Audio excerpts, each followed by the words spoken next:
I'm B. I'm Black. I'm they. And when I can really, really, really mess with white supremacy, I'm she. I am descendant of African American, African folks who were enslaved and chained and brought over to this country. My grandmother on my maternal side is a woman of the deep, deep South, Alabama. My mother, like her 9 siblings, grew up on a military base or adjacent to a military base because her dad was in the Army. And so they ended up in the desert lands of El Paso, Texas. So I'm a heat lover, which is where I was born. I am passionate about eradicating unfairness, even when it feels like it goes against my core values. So, while I believe that the adoption system is abhorrently racist and sexist and misogynist and just a horrible system in our country, I adopted 2 children out of that system because I also realized the work that I could do on behalf of 2 human lives who were in situations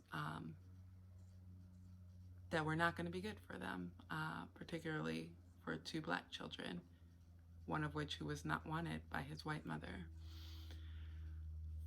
So for me, I do this work because my ancestors, particularly my near ancestors like my mother and my grandmother, but their mothers and their grandmothers, particularly the maternal side, they've all seeded in me as farmers, urban farmers, gardeners, people who grew to supplement their family's food. They all seeded in me this need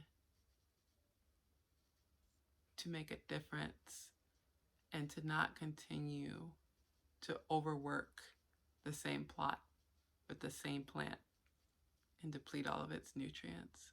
They believed so deeply in this country and this idea that this country was founded on, and did real concrete work to make this country a reality of thriving for Black enslaved kings and queens and doctors and lawyers and artists and artisans who had been dragged across deep, deep waters to get here. So every time I pause and I think, I just can't take anymore, especially in this year 2020, I see a hummingbird in my yard, which I know is my mama showing up. Or I see a little okra pod that I know is my grandmama showing up and showing out, because who grows okra in my region of the country? And every time that I look into the eyes of my kids, I know that they're the reason why I do this work, because maybe we'll chop a little bit farther down the road and they won't have to have as difficult lives as the people who came before them. I believe in our thriving, and I want to do my part for us to get there.